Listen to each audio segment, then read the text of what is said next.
Hey everyone, welcome back to another gameplay commentary. As you can see, this is going to be a high-level ranked match with some Eternity and one above all players. And this is going to be a really good C&D game I had. So in this game, I just kind of want to showcase like why C&D or how strong C&D currently is. And also too, I feel like they kind of messed with their in the current point system for ranked. And what I mean by that is like, I feel like I get more points or more RP whenever I play C&D, whenever I win, versus and when I lose too, I lose like less RP with C&D versus when I play other healers. And I'm not really sure why, but it kind of like gravitated me towards C&D more this season because of the whole like performance-based ranking system and all that kind of stuff. It didn't really feel like I was getting as much playing some of the other healers, maybe Invis Woman / Loki. But mostly C&D, it felt like I was just consistently getting the most and like losing the least amount. So I was like, all right, like this is my character to grind ranked with and climb.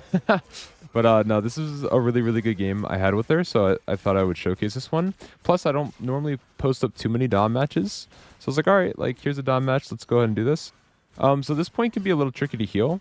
And especially when you have flying characters, they can also be tricky to heal. So one thing you have to, just make sure of is that you have to keep looking at your flying characters consistently. So even if you're healing your tanks, try to look up, try to look around, make sure that your flyers are getting healed and they're healthy and all that kind of jazz. Especially since Loki can't really heal them this game. I'm the only one that can really do that, or it's going to be hard for him to. But everybody's going to kind of die here and we're going to lose everybody. So we're going to back up here.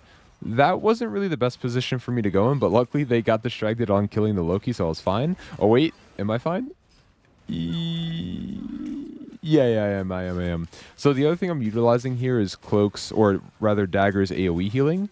So when I'm healing allies or even hitting enemies that are right in my face, the AoE is actually going to heal me. And so that's kind of what I was doing right there to help keep myself alive. But we do have ult, so we do want to make a push with this ult at some point. However, Loki ends up ulting first, which is completely fine. He's going to eat this mag ult for us, so we're chilling. But mag actually goes for me, and I'm watching that the whole time. So that's a really, really good point to make, is that whenever mag is like looking at someone, it doesn't mean that he's actually going to hit them, right? He might actually go for you. So you always have to watch the mag and make sure you're going to right-click him. But we did end up Cloak ulting. We end up going in right afterwards. Maybe it was a little bit too soon because they get theirs off. Theirs is going to be a little bit better because it's going to last longer. But I believe we're still winning this fight because Kowalski, who I kept calling the guy from Penguins of Madagascar, Kowalski ends up headshotting the Cloak, which is huge. So if I'm that Cloak, I automatically switch off C&D here because I do not play that character into Hawkeye. But here we're just kind of controlling around the point, staying around our teammates. That's the safest that we're going to be. So we're staying around the mag. We know that mag can bubble us whenever. And again, we were just looking up at this, not the Star-Lord, but at the Iron Man, making sure he was healing everybody. Or sorry, rather making sure he was getting healed. There we go. While he was lasering everybody. So here we right click up here because we want to give ourselves some hype. I actually really like doing this on this map, especially because it's a really good way to kind of like heal everybody and not be at a bad angle. I can easily see Iron Man as well. So I don't have to like flick my camera up and down and break my neck trying to look at him. You do have to be a little careful though. A really good kill by him, by the way, by the Hawkeye. But really have to be careful about them walking up behind you or like to your right whenever you're doing this. Luckily they didn't do that, but if they do end up doing that, right, if they end up walking up to my right, I just drop down and drop into my teammates. But I kind of wanted to sit up here and I didn't really want to move, so I was kind of telling, I was doing cute with my Magneto, Steve, so I was kind of telling him, I was like, I'm not going to heal you guys from over there, it's all going to be low-key, I just want to sit up here and chill. And that's kind of what we're just going to be primarily doing here. This is really about positioning.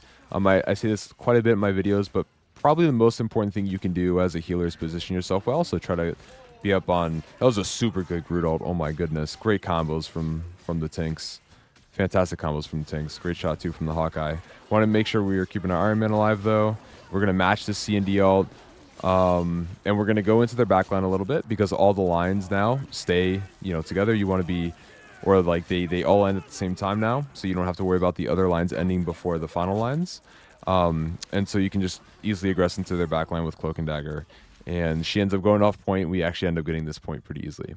But going back to what I was saying earlier, biggest thing is, especially as a healer, but really any role in this game, any character, but especially as a healer, is positioning. It's probably the most important thing. Positioning could put less pressure on you, and if you get less pressure on you, it's really, really good because it forces you to make less mistakes, essentially. Because whenever you get pressured, you're forced to make faster plays, to think faster, right? Be more like decisive on your feet, and that can force more mistakes. And so when you're not getting as pressured, it's more chill, right? It's more chill. You get to kind of see the battlefield. You get to kind of plan out what you want to do. And that's really where positioning can help you and allow you to thrive as a healer, especially get good ults off and do all that kind of jazz. So you saw me position myself up height or up top because, again, you want that height so I can easily see Iron Man. Also, too, I can easily see everybody on the field. That point is a little weird because it has like sort of an incline looking up and looking down depending on the point's position. So it can be a little strange if, you know, you're not above it. So that's why we try to get that height. But you just want to be careful and you just want to watch and make sure that you're not getting flanked upon. This one is a lot easier, though. You kind of want to... I wouldn't say you want to sit in the doorway, especially against a Groot. You don't. Luckily, they don't have Groot right now, which is huge. Groot is really good on this point because he can block off doorway. But you don't... I wouldn't say you really want to sit on this doorway, although I do a lot, just because they can easily get to you. But if they're not really pressuring you, it's really nice because you know they can't hit you from any side angles, and you know that you know everybody's kind of right in front of you, and you're pretty safe. But fortunately, we end up losing our tinks, so we kind of want to back up here because we know that they're going to aggress. We have a BP behind us, so we have to be a little careful here. I just do a quick auto cancel there. For those of you that don't know, Dagger can auto-cancel her daggers if she switches over to Cloak form and then goes back to Dagger form. So I don't always do it, but I do it here and there, especially if I really need to pump out the healing. Low-key, I kind of like the way like Dagger's auto-animation goes. I don't know, it's pretty cool. But we're going to get a really big E here. Loki's going to get some lamps down, so we know he doesn't have lamps. But my ult's coming up, so I'm going to be playing for this. Want to make sure I'm healing my allies, and we're going to go ahead and ult right through. And I know Mag didn't have ult right because he used it like a solid 20 seconds ago. And so that was like the big thing as well. Great Groot ult. And I believe we kill everybody here. Yeah, this is really nice. One thing too is whenever you're into a Wolverine like this, you want to stay in Cloak form at the very end of your ult. Because Wolverine's going to try to push you off of your ult. He does it quite a bit. And if he's walking at you, you can easily just right click it. But unfortunately, we're going to get caught behind enemy lines and we're going to end up dying, which is fine. Because, actually, it's not fine. I don't even know how we lost that fight. I was going to make up some excuse why it was fine, but it's not fine, guys. I have no idea why we lost that fight. I guess they just got a C&D ult after I got mine off, and it was just better. Or, I mean, but we ended up fracking 2 of them, too, so I don't know. That was kind of weird. But in any case, so we're going to, or Loki's going to ult in. And we're going to follow this up. It's important, too, whenever you're in a healer ult, you're not really going to heal as much. So you kind of want to sit in Cloak form and try to do some damage. Sometimes what I like to do on Dagger is just E my allies. Even if they're full health inside my ally healer ult. And that's because they take 15% more healing. Or they receive 15% more healing. So it's going to make my ally healer ult do even more healing, if that makes sense. Like, for example, if Luna ult's healing for 250... it's going to heal for 15% more of that, essentially, per second, which is huge. So that's what I like to do sometimes. But typically, if you're in a healer ult, you know, you're not really going to be healing that much anyway, so you want to sit in Cloak form and just do some damage. But we're going to sit on point here. We don't want to position on the left too much because they do have a Wolverine who can throw us off the map and just kind of cheese us. So we want to make sure we're kind of sitting towards the right. Hopefully that's what I do here. Even if I don't do that here, that's what you should be doing, and that's exactly what we don't want to happen to us. Peace out, Steve. But we're going to make sure we're looking at Iron Man here. We want to be playing for this ult. We have it at 92, so we got to be very close to this. Do a nice little auto cancel with the E, and we're at 97, so we almost have the ult. We want to right-click this if we can. And okay, we got kind of lucky there. We screwed up the right-click, but we did get kind of lucky that he didn't kill us. But yeah, we're just going to kill this Punisher here. He's just in our ult. And then, yeah, we pretty much win that because of the C&D ult. And then Iron Man gets a pretty decent ult off. But if that mag didn't screw up, we would have died. So the big thing is, like,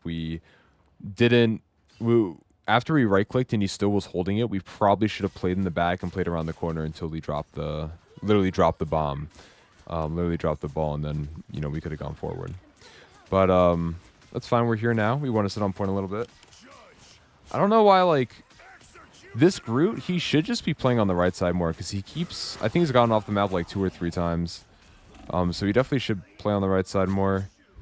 I know I'm getting stuck here. I'm like, yeah, I'm just dead, bro. Just kill me. But typically if you're losing that much of your team, ooh, I don't know if I like this. Oh, okay. Actually, this might be a good ult because of reporting, and yeah, that was a fun ult. Although we're pretty much all dead here. Thor comes in. We gotta watch out. It looks like there's like another strange portal on the floor, so I have to watch out there, but end up coming in. So another thing, if you do have to switch to strange for whatever reason, a good thing to do with them is point the portal the other way. And what I mean by that, and you'll see this actually in Pro League quite a bit. But if you point the portal in like the opposite direction, it acts as a wall, and it allows your teammates to get through, like the opposite direction of where they're at, where they're facing. It acts kind of like a wall, and allows your teammates to get through without actually getting hurt. So that's one thing I don't see enough strangers do. If you do watch comp play at all, you'll actually see a lot of like comp players end up doing that, and that's kind of like where I learned the idea from. So right there, I got kind of screwed over because my strangers sort of ported us in, like right in front of their faces, which was kind of weird. But I guess he thought like we were on C&D ult, so we were fine, which is fair. But in any case, we lost that point. Honestly, we just kind of chalked it up to they were just wolf cheesing. So that point is a big wolf cheese. Like I said, you want to sit on the right side of that point whenever they have a Wolverine or even an Invis woman, any character that can sort of displace you off the map, whether it's like a pull or a push off the map. And right there, they just had a wolf. So I think that was a really big mistake by our Groot because he got pulled off, I think, like not once, but maybe 2 or 3 times, which can honestly just seal the point right then and there. So that was a mistake. But like I said, that's just a cheese point. I wasn't too worried. I was like, all right, like we got this. We owned them the first round. We'll get it this round. So I always like to right click at the beginning just to give my team a little speed boost. I don't really think it does much, but it looks cool and it makes it seem professional. Makes me seem professional. There we go. Makes me seem like I know what I'm doing. We are at 65 on our ult, so we want to farm this up. Just going to follow my teammates in here. I think I know that there's a Thor up top. Obviously, we can see the Thor from this POV, but I think I know that there's Thor up top. So that's another reason why I'm playing back here. But yeah, I mean, this is typically like the healer spot to play in. What I like to do is bubble that center pillar there. Got a really good E. You always want to make sure you're throwing your E's out on C&D, like on Cloak. My ult, I know it's going to be a little bit better. I know Bucky wants to hook me here. So we quickly get into Cloak form if we can. And then we right-click that, which was really nice. And we get a really good Groot ult off. But you always want to make sure you're abusing your Cloaky as much as you can. And it's probably like... Man, I want to say it's like Cloak and Dagger's best ability, I'm going to be honest with you. It's a 28% damage increase to the target, so they take 28% more damage, and they get blinded by like 1.5 seconds. So it makes it really hard for them to play, and they can make mistakes. You want to be throwing that out as much as you possibly can. That's why I like playing a little bit more up with C&D, just because I know I can get that off and just make a really big impact on the fight whenever I do that. But here we're just chilling a little bit. Want to make sure we get these good E's off, especially on these tanks. Luckily, Wolf misses that, but I think Steve does not die. Never mind, we're chilling. Steve is not dead. So I'll make sure the grip. I'm already at 83 on my ult, which is actually pretty insane. Loki has his ult, which is really good. I just wanted to right-click that Bucky ult, but he didn't actually go for me, which is good.